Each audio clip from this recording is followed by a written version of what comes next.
Staying in hospital is probably not how you plan to spend your weekend, but you know what? Sometimes it's not a choice. I've had 2 surgeries in the past 3 months, one emergency surgery and an elective surgery, and on both occasions I had to spend some time in hospital. So I've decided to share my experience in a 3-episode video series that I'm calling Surgery in Taiwan. Basically, the first episode is going to be all about getting surgery, emergency surgery in Taiwan. The second one is the elective surgery. And then part 3, which is this one, I'm going to talk about staying in the hospital, whether it's post-op or whether it's some kind of hospital care, what you should expect from staying in the hospital. I should point out at this time that both of the surgeries I had, as well as the time I spent in hospital, was at the same place, the same hospital in Xindian near my house. So these are more guidelines of what to expect and what to prepare, since other hospitals may have different rules and procedures. And these are, of course, my own opinions based on my personal experience going to these hospitals, which might also be a little bit different from what you experience, depending if you get exactly the same thing I had or maybe something different.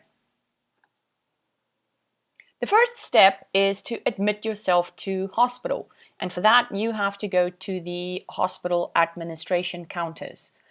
You'll be required to fill in quite a bit of paperwork, including which room type you want. Now, if you have Taiwan's national health insurance, you can stay in hospital for free, at least it's covered by your insurance. And this room would be a shared room between 4 to 8 people, sharing a room as well as a bathroom. Alternatively, you could go for a double room where you'll be sharing with only one other person, and this will cost you an additional 2,000 NT dollars out of pocket if you have the national health insurance, or you could get your own room at an additional 3,500 NT dollars plus national health insurance. Unfortunately, there's no guarantees whether or not you'll get the room that you want. It really does depend on how full the hospital is when you check in. So once you've done your little administrational things and you've chosen your room, you'll be sent upstairs to your ward. In my case, I was staying on the 10th floor. The ward nurses will require some more paperwork from you. They also check your blood pressure and ask you about allergies. It's very, very important, regardless of where you are, it's which hospital, that you make very clear to them if you do have allergies. There's also a point about visitation. Hospitals are mostly public and there are no locks on the doors of the rooms, so anyone could technically walk in at any point. So if you don't want your room number or name given out to the public, you need to request that.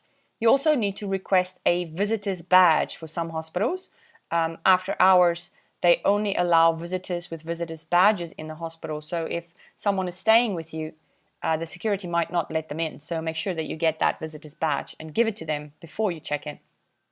There's one thing that most people seem to find very different between hospitals in Taiwan and hospitals abroad, and that is regarding meals.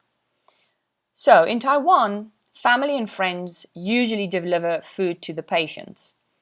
And if you don't specifically ask for meals, they're going to assume that that's the same in your case.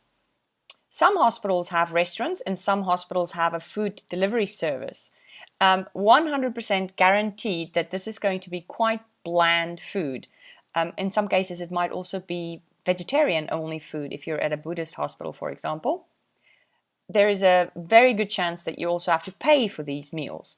So this is definitely something that you need to clarify when you're checking in. Tell them whether you want meals or not.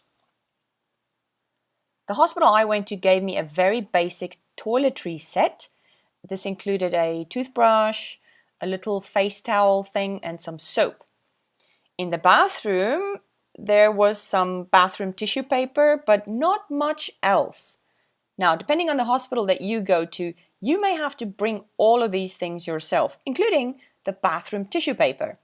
Luckily, with the bigger hospitals, there's usually a convenience store on the first floor with specialty items like little bottles of shampoo and soap, toothbrushes and stuff like that. Some hospitals even have little shops that sell towels, disposable underwear and things like that. But of course, it's going to be much nicer if you just bring your own things that you can use. If you have time to prepare before you go to the hospital, here's a couple of tips. You may want to bring at least 1 or 2 changes of clean clothes, depending on how long you're going to stay. Your own toiletries, like I pointed out, a towel. I also took my own pillow and a blanket, even though the hospital provides you, or most hospitals provide you with a pillow and a blanket. The beds, I actually really liked. They're very comfortable, but the mattress is waterproof. So when you're sleeping on the mattress, you get actually quite sweaty at night. So the blanket that I took was actually just to put between me and the mattress. You may also want to bring a pair of slippers if you need to walk around somewhere or to the bathroom or something. If you have long hair, remember to bring some things to tie your hair with. I also took a bunch of entertainment things. I took my notebook, some movies, things to write with. But quite honestly, I didn't even open any of that. I spent all of my time in the hospital sleeping as much as I could. And although I know that some people would like to have visitors, in my case, I enjoyed the sleeping time and I specifically asked no one to come to the hospital. The hospital rooms are very basic, as you can imagine. The one I stayed was pretty old too, and not the cleanest place I've ever stayed. In the room, you have a bed, which is my favorite thing of the staying in the hospital. It has some kind of electronic adjustment part, and it's really nice, and you can get really comfortable on this bed. There's also TV, maybe a fridge, some cupboards. The bathroom is very basic. If you have long hair, I would suggest you give your hair a nice wash before you check in. This is not the type of bathroom that you're going to want to have a nice long hot shower in. In the room, there may be a chair and a sleeping bench in case you have someone staying with you. It's very common practice to have someone sleeping as a guest on that bench in Taiwan. Although the hospital will provide you, the patient, with a blanket and a pillow, I'm not sure that they will provide that to your guests staying on that bench, so they may have to bring their own sleeping things. Besides your room, your ward will have some common areas. There'll be a place where you can sit and have a cup of coffee or tea. In the hospital I stayed, there was also a kitchen and a laundry room. Inside this, there's this steam heater thing to heat your food. I would imagine if you had food that you wanted to heat, you could put it in here. I've never actually used it, but probably bring something like a glass or steel container to put inside this contraption, because I don't think plastic will work inside this. They also had a coin-operated washer and dryer, and a hot water machine with drinking water, which is cooler, also hot water that you could make some tea or some hot drinks. So the nurses I had were actually really lovely, I have to say. But it's not their job to be chatty with you. So if you have a question, you have to ask them, especially when it comes to drugs. If they're giving you something that you don't know what it is and you'd like to know, ask them to write down the English name, and then if you don't speak Chinese, just go Google it yourself if you want to find out what it is. Another thing is about pain medicine. If you don't let them know in how much pain you are, they're probably just going to assume that you're doing okay. It's absolutely pointless to lie on your bed and feel sorry for yourself and not have enough painkillers when you're in hospital. So ask them for pain medicine, and if you don't get what you need, then ask them again until you have what you need. That being said, sometimes it's a little bit difficult to get it out of them to give you more pain medicine, because they cannot give you anything unless the doctor is given the green light. So whatever you're asking for, they're going to have to go to either your doctor or the doctor on call and get that. In that time frame, however long that takes, if you're in pain, that's going to be excruciating to wait. So here's a tip. If you're going in for surgery and you know that you're going to be in pain after the surgery, why not discuss with your doctor prior and make sure that he has already written out a prescription that they have on hand and they can give you regular pain meds. From my experience, I would say anything that they inject into the muscle, give it a skip. It doesn't work. I did it. I waited an hour. I did it again. I waited an hour. It didn't do anything. Anything you get straight intravenously, that's the key. Make sure that you have quite a good amount of things set up for you and ready waiting for you. There's no reason why you should suffer. To put it into perspective, when I did my appendectomy, I actually took myself off pain medicine 8 hours after the surgery because the pain was actually quite manageable. But when I did my tonsillectomy, I thought I was going to die. That's when I did the shot. I did the second shot, finally got the intravenous, and I was on opioids as well. So it was really painful. And I also went on a very strong painkiller and opioids for about 8 days after I had my surgery. So if you're doing a tonsillectomy, make sure that you have good drugs for at least, I would say, 8 to 10 to 14 days after you've had your tonsillectomy. So if you've spent time in hospital, you've also been blasted with antibiotics, which means your gut bacteria and your gut flora has now been completely mass executed. And your body is going to react to that. When I had my appendectomy, my stomach took about a month to recover.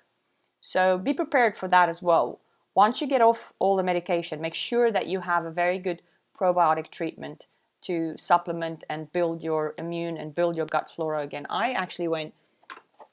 bought a 12-day probiotic series for after both of my surgeries. But this is a food supplement. So in addition to that, I also ate a bunch of yogurt and kimchi.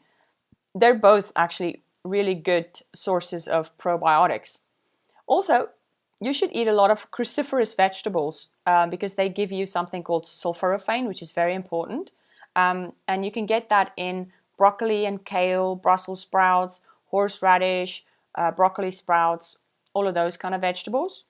Also, you should try to avoid anything that causes inflammation.